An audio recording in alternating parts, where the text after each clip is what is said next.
first crime scene in the Western canon is not a battlefield or a throne room. It is a field beside an altar. There are two brothers, Cain and Abel. Both make an offering to their God. One is accepted, one is rejected. What follows is not a debate, not an argument, but a quiet, calculating act of violence. Cain leads his brother into the field and kills him. The motive given is often simplified as anger or jealousy. But this is a profound misreading of the human darkness at play. The story of the first murder is not a story about rage. It is the story of a metaphysical poison, an emotion so corrosive and so shameful that it is easier to commit fratricide than to admit to feeling it. This is the psychology of envy. Much has been said of pride. It is the sin of the heavens, the grand, operatic flaw that caused Lucifer's fall from grace. Pride is the delusion of superiority. It is a sin that makes one look upward to God and say, "I am your equal." It is a fire that consumes from the top down, blinding its victim with their own light.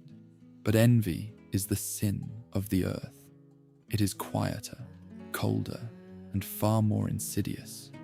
Envy is the torment of perceived inferiority. It does not look up to God. It looks sideways at its neighbor. And it says not, "I want what you have," which is the honest hunger of greed.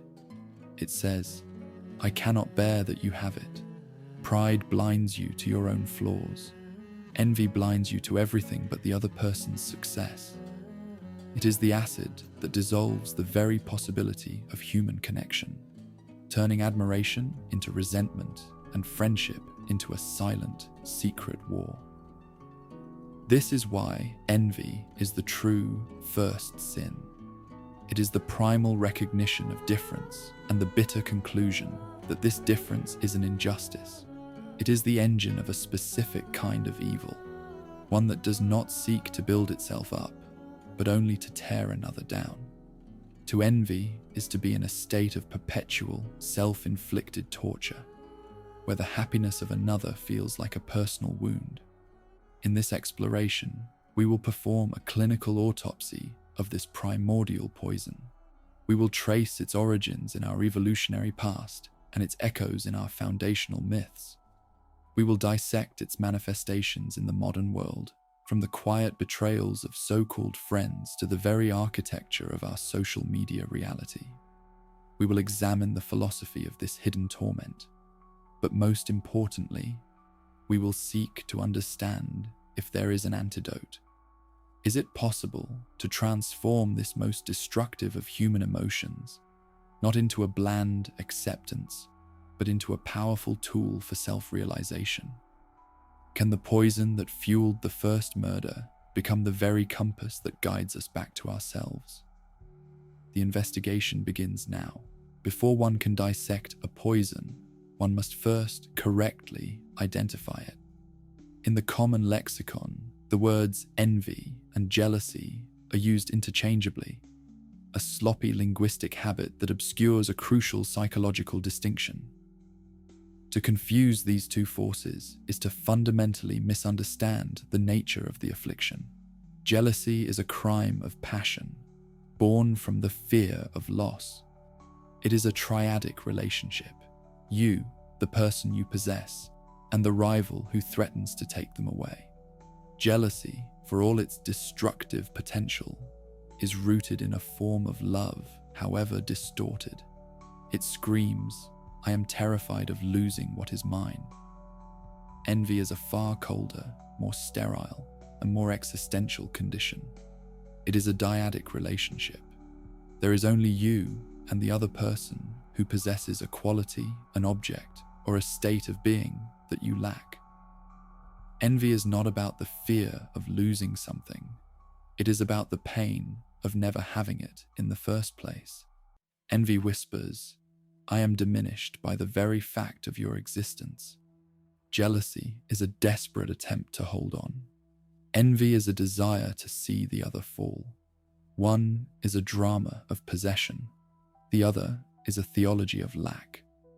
With this distinction made clear, we can proceed to the next layer of the autopsy.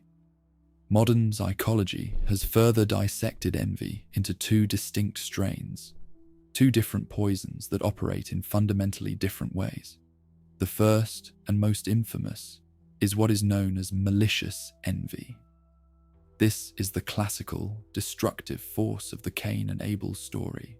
Its driving impulse is not to acquire what the other has, but to destroy it, so that the other is brought down to one's own level.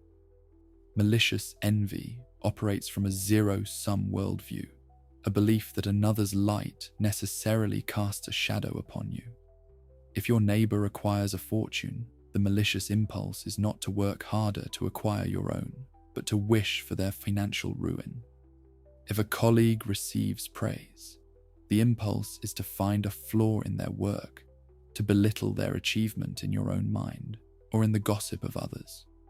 This is the envy that, as the philosopher Schopenhauer noted, is the most odious of all passions.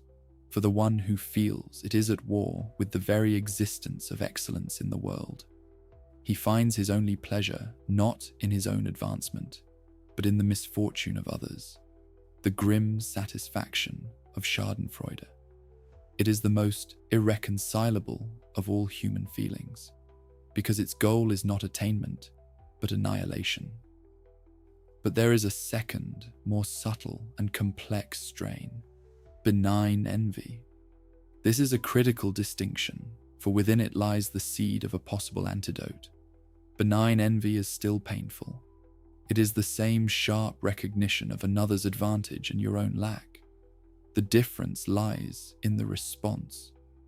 The driving impulse of benign envy is not to pull the other person down, but to push oneself up.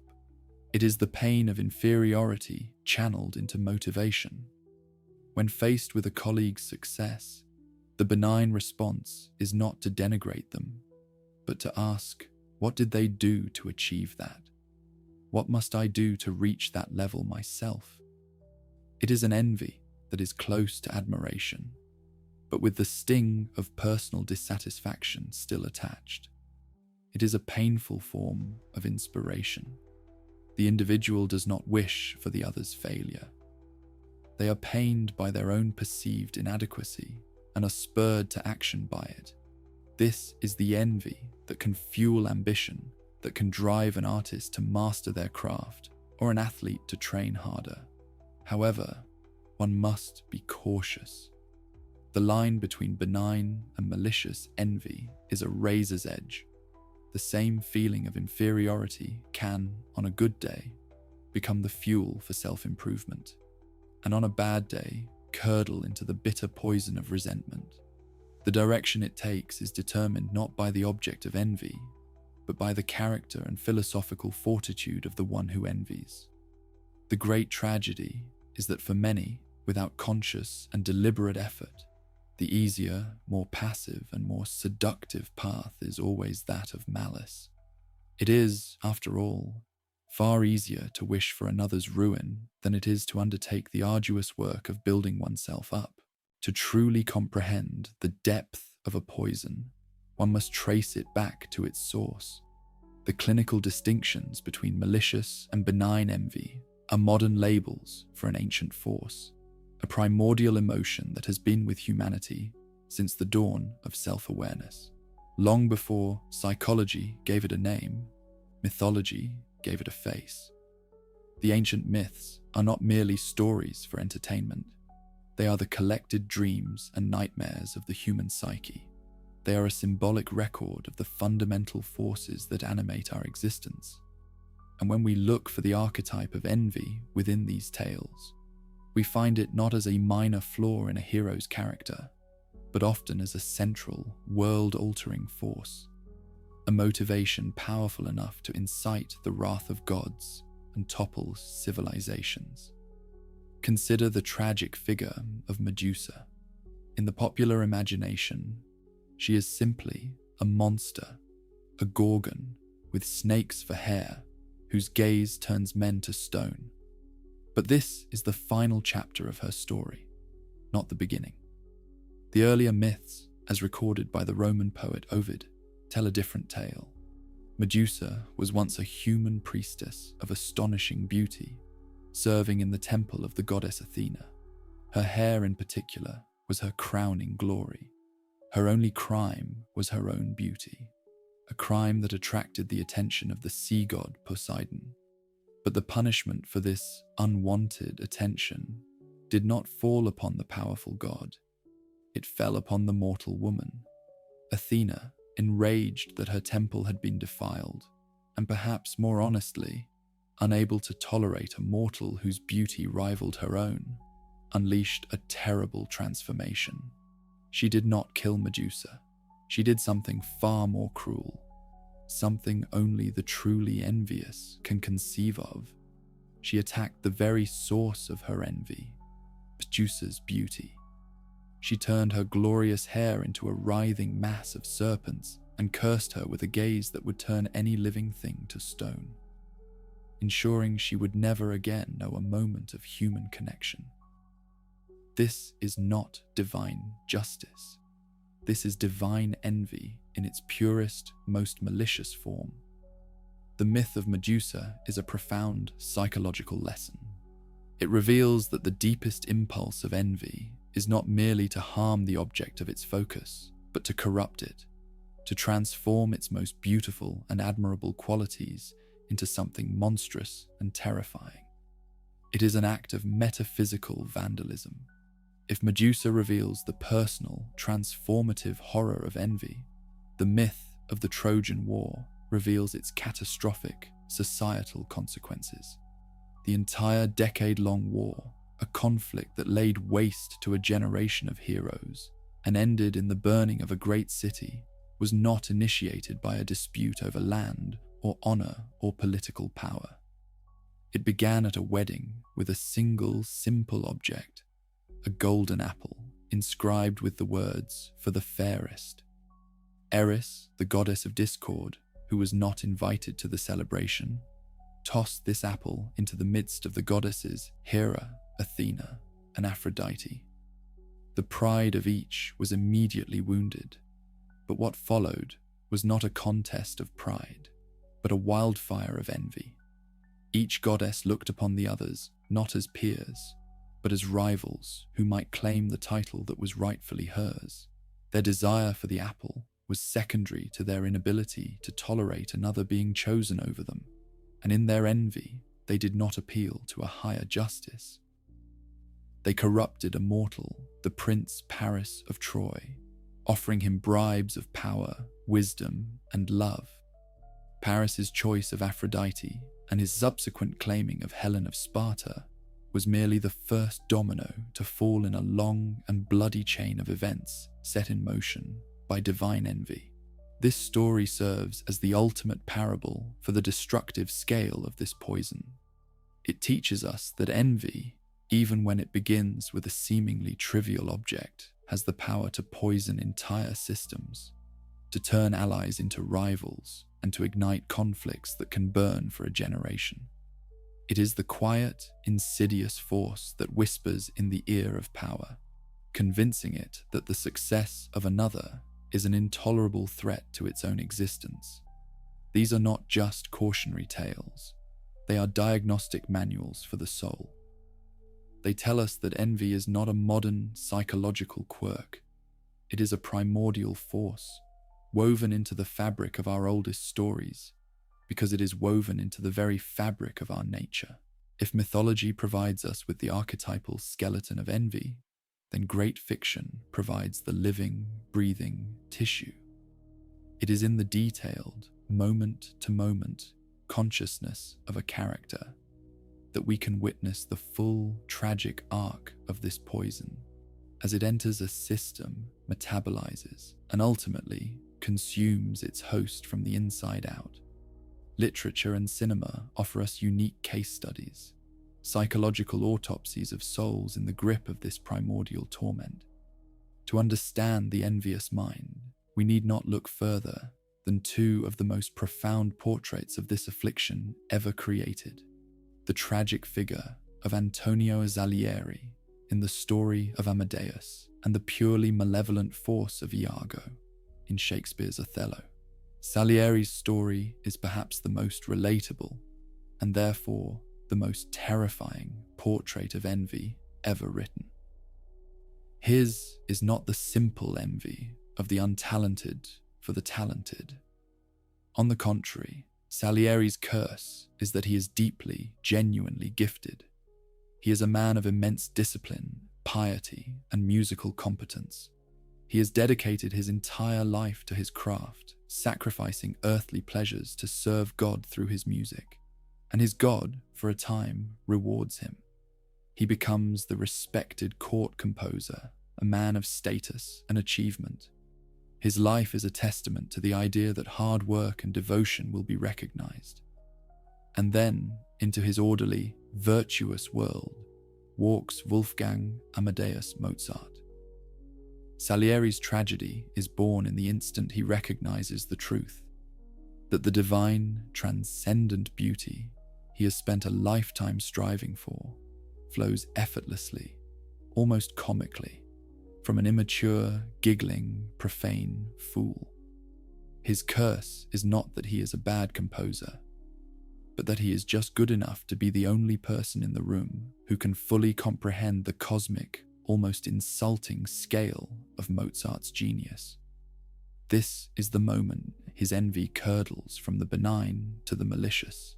At first, it is a painful admiration, a benign envy that could, in another man, have spurred him to greater heights. But for Salieri, it becomes a theological crisis. His entire contract with God, a contract predicated on virtue and reward, has been broken. He sees Mozart's talent not as a gift to the world, but as a personal insult from his creator. His war, then, is never truly with Mozart. Mozart is merely the battlefield. Salieri's war is a declaration of rebellion against a God he now sees as capricious, unjust, and cruel. He becomes the self-proclaimed patron saint of mediocrity. And his malice toward Mozart is the expression of this theological rage. He does not simply want to defeat Mozart. He wants to silence the divine music that serves as a constant, tormenting reminder of his own perceived inadequacy in the eyes of the divine. Salieri's envy is the agony of the devout man who comes to believe that God has chosen the wrong prophet. It is a portrait of how the pain of inferiority, when mixed with a profound sense of cosmic injustice, can transform a good man into an agent of destruction. If Salieri's envy is a raging fire of resentment, then Iago's is the cold, absolute vacuum of space. He is a different beast entirely. While scholars and actors have spent centuries trying to assign a motive to Iago's actions, he was passed over for a promotion. He suspects Othello of sleeping with his wife. All of these reasons feel thin, like flimsy justifications for a malice so profound it seems almost metaphysical. The literary critic Samuel Taylor Coleridge famously described Iago's state as one of motiveless malignity. This is the key. Iago's envy is not a reaction to a specific injustice. It is his fundamental state of being. He is the artist of deconstruction, the nihilist whose only joy is found in the dismantling of beauty, trust, and love. Observe his methods. Iago does not want what Othello has. He does not seem to truly desire Desdemona's love or Othello's military rank for himself. His goal is far purer and far more terrible. He wants Othello to not have them. His entire campaign is a masterclass in psychological annihilation. He envies Othello's noble nature, his open-hearted trust, and the profound love he shares with Desdemona. These are qualities Iago cannot comprehend and therefore cannot tolerate.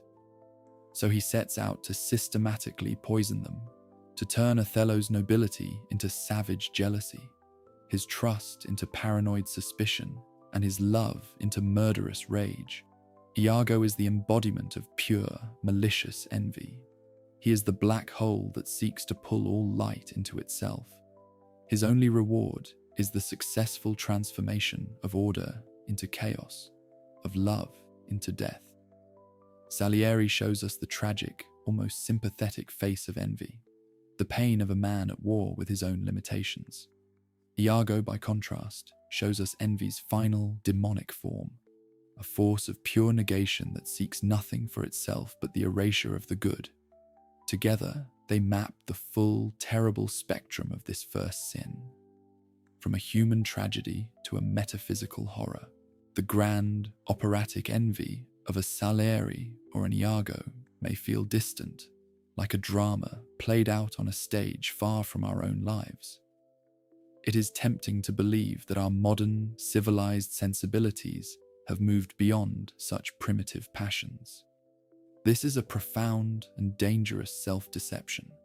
The poison has not vanished, it has merely changed its form. It is no longer the dramatic monologue of a Shakespearean villain. It is the silent, constant, low-frequency hum of the digital age. The modern world has not cured envy. It has industrialized it. It has built a vast and glittering engine designed for the sole purpose of manufacturing and distributing this ancient torment on a scale previously unimaginable. And the name of this engine is the architecture of social comparison. Consider the ritual of the endless scroll. With a flick of the thumb, you are presented with a curated, edited, and algorithmically optimized stream of other people's lives. It is not a window into their reality. It is a highlight reel, a meticulously crafted piece of propaganda for a life that does not truly exist. You are shown the vacation, not the debt it incurred. You are shown the promotion, not the brutal hours and missed family dinners that paid for it. You are shown the perfect, smiling family portrait, not the silent, resentful argument that took place just moments before the picture was taken. You are, in effect, comparing your own raw, unedited, behind-the-scenes footage with the final, polished, cinematic release of everyone else's life. This is a game that is fundamentally, structurally rigged against your own peace of mind. The asymmetry of information is absolute. Your knowledge of your own failures, your own doubts, your own messy reality is 100%. Your knowledge of theirs is 0%. All you see is the curated image of their success. This constant, lopsided comparison is the perfect petri dish for malicious envy to breed. It is a system designed to make you feel that you are perpetually behind, that your life is lacking, that you are in some fundamental way failing. Social media did not invent envy, but it perfected its delivery system, transforming it from an occasional, acute affliction into a chronic, low-grade infection of the soul. This digitally accelerated envy inevitably spills out from the screen and into the real world, finding its most potent expression in the figure of the fake friend. This is the individual who performs the grammar of friendship, but whose heart is engaged in a silent, secret war against you. Their envy is too sophisticated for open hostility. Instead, it manifests in a series of subtle, almost imperceptible acts of psychological sabotage. It is the backhanded compliment that praises you and diminishes you in the same breath. I'm so happy for your success. I could never be happy just focusing on money like that. It is the faint, almost invisible smile that flickers across their face when you share news of a failure or a setback. It is the immediate and jarring change of subject when you share a piece of good news, a swift redirection of the spotlight away from you, as if your moment of light is physically painful for them to witness. This is the modern, sanitized face of Cain. They will not lead you into a field to kill you, but they will quietly and methodically attempt to kill your confidence, your joy, and your ambition. To be in a relationship with such a person is to be in a constant state of low-grade psychological warfare. You find yourself unconsciously downplaying your own successes around them, editing your good news to make it more palatable. more digestible for their fragile ego. You learn to dim your own light so as not to offend their darkness. This is the true tragedy of the fake friend. Their envy does not just poison them, it forces you to poison yourself. You begin to internalize their resentful gaze, to see your own achievements through their envious eyes, as something to be apologized for rather than celebrated. Their sickness becomes your shame. And so, the engine of modern envy completes its work.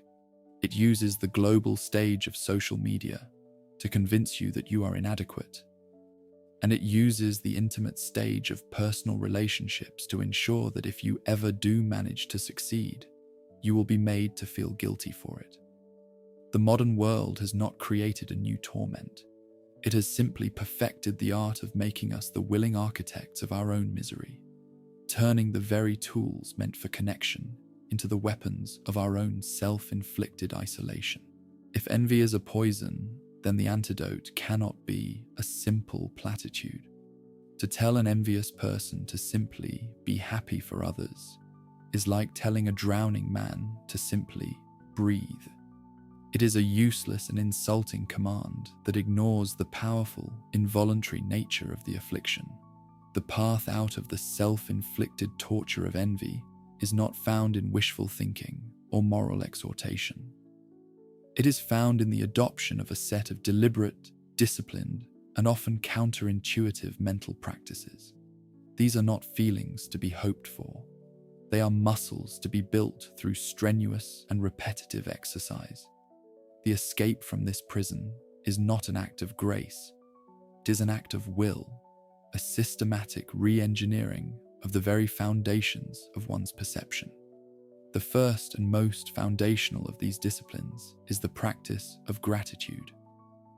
In the context of envy, gratitude is not the saccharine, sentimental act of counting one's blessings. It is a ruthless, strategic reorientation of one's focus. The envious mind is, by its very nature, fixated on lack. It is perpetually gazing over the fence at the neighbor's garden, meticulously cataloguing every flower that blooms there, while its own soil lies barren and untended. The practice of gratitude is the conscious, difficult decision to turn away from the neighbor's fence and to begin, with painstaking effort, to toil in one's own garden. It is the act of meticulously surveying one's own life, one's own skills, relationships, small victories, and unique journey, and acknowledging their inherent value, independent of any external comparison. This is not about pretending one's life is perfect. It is about shifting one's cognitive resources away from the unwinnable game of comparison and reinvesting them in the vital work of cultivation. It is a strategic declaration that your own life is a text worthy of being read, not merely a footnote in the story of another. This practice, when performed with rigor, begins to starve the envious impulse of its primary food source, the perception of lack. Once this foundation of self-focus is laid, one can attempt the second, more difficult discipline, a concept borrowed from Buddhist philosophy, mudita, or sympathetic joy. If gratitude is the act of tending to one's own garden, mudita is the act of learning to admire the beauty of your neighbor's garden without feeling that its existence diminishes your own. This is a profoundly unnatural act for the envious mind. It is the conscious and deliberate cultivation of joy in the success and happiness of others.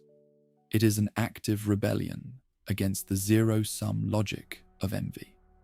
The practice begins internally. When one hears of another's good fortune, a promotion, a happy relationship, a creative breakthrough, the envious impulse will immediately arise, bringing with it a familiar cocktail of resentment and despair. The discipline of mudita is to meet this impulse, to acknowledge it, and then to consciously, deliberately, search for the part of oneself, no matter how small, that can feel a flicker of genuine happiness for that person. It is to actively wish them well, to hope their success continues, to recognize that their joy does not subtract from the total sum of joy in the world. This is a form of intensive psychological weight training. At first, it will feel artificial, even hypocritical. But with repetition, the muscle of sympathetic joy begins to strengthen, and the atrophied muscle of envy begins to weaken. One learns, slowly, that another's light does not cast a shadow upon you. It simply adds more light to the world. From this demanding practice, one can aspire to the third and final stage, the mastery-level state of being that is the ultimate inversion of envy, compersion. This is a modern term for a profound state, often defined simply as the opposite of jealousy, but in our context, it is the polar opposite of schadenfreude. If schadenfreude is the shameful pleasure derived from the misfortune of others, compersion is the genuine, unconflicted pleasure derived from the joy and success of others. It is a state where the boundaries of the ego become so permeable that another's happiness is experienced as one's own. This is the final and complete liberation from the prison of comparison. To feel compersion is to understand on a fundamental level that human well-being is not a competitive sport. It is a collective enterprise. The success of another is not a threat to your status. It is a testament to the potential of the human spirit, a potential in which you also share. This is the state where you are no longer the lonely, resentful king of your own barren kingdom, but a willing and joyful citizen in the thriving ecosystem of human flourishing. It is a radical shift from a mindset of scarcity to one of abundance. These are not easy paths. They are disciplines of the highest order. They represent the deliberate, often painful, transformation of a primal poison into a philosophical antidote, the long and arduous journey from the first sin of Cain to the quiet, unshakable peace of a mind that has, at last, made peace with the success of others. The disciplines of gratitude, mudita, and compersion form a noble path toward the transmutation of envy. It is a path of profound personal responsibility, a difficult internal work of the soul. But to assume that all envy manifests as a simple personal ache is to remain dangerously naive about the true complexity of this poison. The most potent and socially significant form of envy in the modern world is not the quiet resentment of a Salieri, nor the open malice of an Iago. It is an envy that has learned to wear a mask. It is an envy that has mastered the language of morality. It is the envy that no longer whispers, "I hate you for what you have," but instead proclaims loudly and publicly, "It is unjust that you have it." This is the great and terrible alchemy of our age, the transformation of raw, shameful, personal envy into the righteous, unimpeachable armor of social justice. This is the shadow of envy. It is the subconscious recognition that raw, naked envy is an ugly and socially unacceptable emotion. To admit to it is to admit to one's own profound sense of inferiority, and the ego will do almost anything to avoid that admission. So, it performs a brilliant and insidious maneuver. It takes the deeply personal pain of, "I feel diminished by your success," and projects it outward, reframing it as a grand, impersonal principle of cosmic fairness. The envy is laundered through the language of ideology. The successful colleague is no longer the object of personal resentment. They are now an embodiment of privilege. The accomplished artist is not envied for their talent. Their success is deconstructed as a product of an unfair system. The happy, stable family is not a source of painful longing. It is a symbol of traditional structures that must be critiqued and dismantled. Observe this mechanism carefully, for it is the dominant psychological force of our time. The envious individual, by cloaking their personal resentment in the language of justice, achieves two things simultaneously. First, they absolve themselves of the shame of their own feelings. They are no longer a bitter and resentful person. They are a virtuous activist, a warrior for equality. Their malice is transformed into a moral crusade. Second, and this is the truly ingenious part, they now have a socially sanctioned license to attack the object of their envy. They are not merely trying to tear someone down. They are speaking truth to power, challenging the status quo, or fighting for the marginalized. This is the psychology of the modern mob, the logic of the crabs in a bucket mentality, elevated to the status of a sophisticated political critique. The goal is the same as Cain's, to eliminate the source of the painful comparison, but the method is far more advanced. It is destruction not with a rock, but with a righteous vocabulary. This form of disguised envy is the most dangerous of all, for it is immune to self-reflection. The individual who is openly malicious may, in a moment of clarity, recognize the ugliness of their own heart. But the individual who believes their malice is a virtue is unreachable. They are insulated from guilt by a thick wall of self-righteousness. They are, in their own minds, on the side of the angels. Even as they engage in the devil's work of tearing down excellence, punishing success, and celebrating failure, they find a tribe of similarly resentful souls, and in their collective echo chamber, their shared envy is amplified and validated until it feels like objective truth. This is how entire cultures can become infected with a spirit of leveling down, a pervasive resentment of anyone who dares to rise above the mean. It is a philosophy of shared misery, disguised as a quest for universal fairness. To truly understand the dark side of envy, one must look past the lonely, resentful individual and see this far greater threat, the quiet, global pandemic of a poison that has learned to call itself medicine. Envy, then, is an inescapable feature of the human landscape. It is a primordial, tectonic force within the psyche. You will not eradicate it through positive thinking. You will not meditate it into oblivion. You will not shame it into silence. To be human is to compare, and to compare is to open the door to this ancient shadow. We have traced its bloody signature from the first biblical crime scene to the quiet malice of a backhanded compliment. We have seen its face in the rages of gods and the subtle torments of geniuses. We have witnessed how it has learned to disguise itself in the noble language of justice. To recognize this is not to surrender to despair. It is to finally and clearly define the terms of the war. The fundamental question is not how to never feel envy again.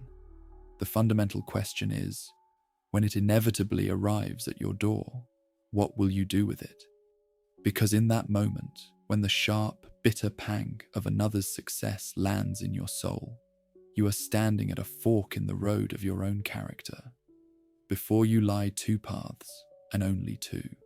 The first is the path of poison. It is the easy, downward slope of malicious envy. This path requires nothing of you but passivity. You need only allow the initial feeling to curdle into resentment, to let it whisper its justifications in your ear. On this path, you become a critic, a spectator, a connoisseur of others' flaws. Your mind becomes a courtroom where the successful are perpetually on trial, and you are the righteous judge, jury, and executioner. This path offers a constant supply of cheap, satisfying hits of schadenfreude, the fleeting pleasure of seeing another stumble, but the cost is your own life. To walk this path is to dedicate your most precious resource, your attention, to the narrative of another's existence. It is a slow-acting suicide of the soul, a gradual hollowing out of your own potential, leaving behind nothing but a bitter, resentful shell. But there is a second path. It is a difficult, uphill, and often painful climb. It is the path of the alchemist. It is the path that dares to see the poison not as a substance to be swallowed, but as a map to be read. This is the great, hidden truth of envy. It is a brutal but exquisitely honest compass. The intense negative energy you feel toward another's achievement is not a signal to destroy them. It is a direct, unfiltered signal from the deepest part of your own psyche, pointing with unerring accuracy to what it is that you have neglected in yourself. The person you envy is not your enemy. They are a mirror, reflecting back at you the undeveloped, unlived, and abandoned part of your own potential. If you envy their artistic talent, it is because your own creativity is starving. If you envy their freedom, it is because you are living in a cage of your own making. If you envy their knowledge, it is because you have abdicated your own intellectual curiosity.